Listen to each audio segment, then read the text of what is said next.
was trying to decide what to do for my product, I knew that at the least I wanted to make an impact on the local community and help them learn about diseases, just like I had. As a result, I decided to teach a class to children in 4th and 5th grade at the local Camp Eagle Rock after-school program. I outlined the class and created a trifold to assist me. I discussed how diseases spread, gave specific examples, and I explained how to prevent them. Furthermore, I created a globe with tacks modeling large airports and ports to show just how interconnected the world is. To keep the kids interested, I also made an experiment that summarized how diseases spread within a community. Lastly, I made a pamphlet and sent them home with it so that they could keep what they had learned. The following footage contains segments of the class I taught and highlights key points. Enjoy. I'm a senior at High School, and my senior exit. My senior exit is on infectious diseases. So, show of hands, how many of you have been sick? See, everyone. It's common day, it's commonplace, it happens all the time, but there aren't some major diseases in the world anymore. You guys know about like the plague in the Middle Ages? You do? So you know it was everywhere, right? A lot of people got sick, but we don't have the plague anymore, right? Do you know why? I know. Exactly. So we lost the medicine, and the diseases are going away. But the modern progress is also creating an ironic twist, and some diseases are starting to come back. So to start, I'll just reference some diseases. So you all know the flu, right? You get a flu shot every spring. And then sometimes. Yeah, you come in, right? Not there. You guys know what tuberculosis is? You do. Yeah, so that was a problem back in the Middle Ages too, but it's not really a problem anymore. But it is starting to come back because who knows what antibiotics are? Good. So when something happens with the disease, I'll explain later. But some TB is starting to come back in some areas of the world.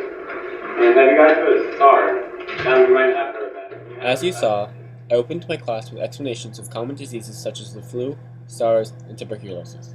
Right from the start, the kids paid attention and asked lots of questions. You guys know how diseases spread in the world? Yeah. Good. From germs, from microbes. Yeah. Sneezing and coughing. Good. Sneezing and coughing. Gross. Ella is on What do you like? Thank you. Conservation on masked flores, please. Masked flores. Animals. Good. I talked with the kids about some of the ways diseases spread, and I was surprised to learn that some of the kids actually knew a lot of information about the topic. Some even said farms, something my project included. They didn't have planes back in the Middle Ages. But what happens when people travel all over the world in vast numbers to every single country? Exactly. So when you have these new diseases coming back like TB and SARS, and you have transportation and planes, that's not a good mixture. Meaning the diseases, they can go all over the world. I talked with them about how diseases spread through means of travel such as airplanes, and then I showed them the globe I made to show just how interconnected our world is. It's crazy, right? It's huge potential to spread, so in case something breaks out, you guys see some disease, right? Yeah. Yeah, so you see how it spreads all over the world? Yeah. That's how it spreads. Huntington's and everything else like that. It's called mega disease. So good. How many of you can list a city that's really big? Here. New York. Exactly. New York is one of the huge, especially pigs. When they get the flu, they can transform it into a totally new disease. You guys know the swine flu, right? Yeah. Huge panic, everyone was freaking out, and all came from pigs. And with these huge cities, with huge farms next to them, swine food. So when you have all these animals and all these people, and pigs that have switched diseases and transform them, you have a huge mess. Yeah, do something. Like, a lot of times people got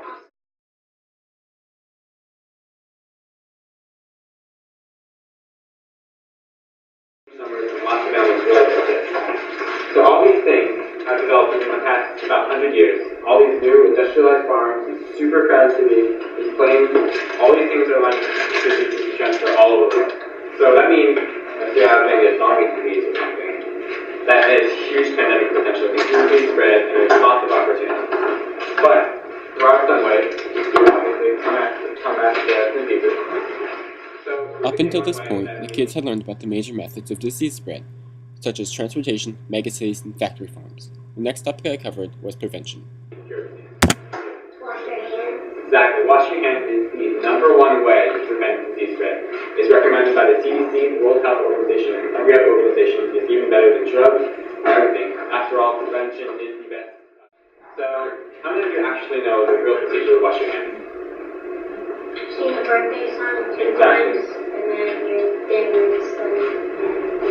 Exactly. So what you want to do is you just have your hands, hold them down, rough them real quick, cover them in soap, and do exactly what you said. Well, now after doing them together, who wants to do this with me? Who wants to show me so I can do it? All together. Okay.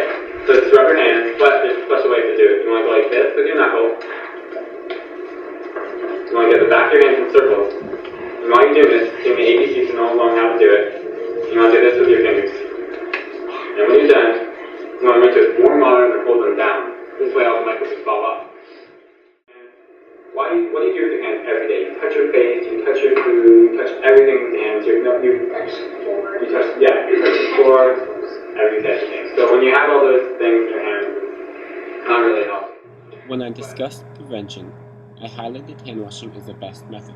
As you saw, I had the kids follow me in carrying out the proper procedure for how to wash your hands. Antibiotics, which were a huge invention in the 1950s, which diseases like TB, pneumonia, everything caused by bacteria can be cured essentially by antibiotics. The last major topic that was discussed, as you saw in the glimpse of the video, was antibiotics. That concluded the purely informational part of my class.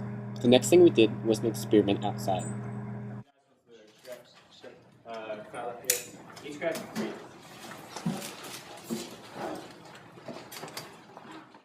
In the experiment, 2 kids were given special sticks with paper strips to hold in the beginning. The paper strips they had signified that they were sick. The goal of the game was for the 2 sick people at the beginning to run and tag all the other healthy kids. When they tagged someone, however, they had to give them a piece of their paper. That tagged kid then became sick and had to start to tag other kids as well. After the game concluded, they had to dip the strips of paper in a solution to find out if they had gotten sick. Green meant they were sick, and purple meant they were healthy. In the end, what had started as 2 sick kids ended up being around 9. To conclude my presentation, I ended with a review session game. When the kids got the beach ball, they had to answer one of the questions written on it. So, when you catch it, the color your right hand lands on.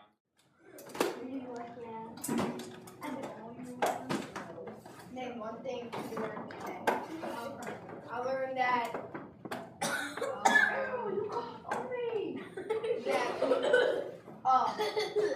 ships and airplanes. And finally, in the end, I sent them all home with a pamphlet highlighting everything I had discussed.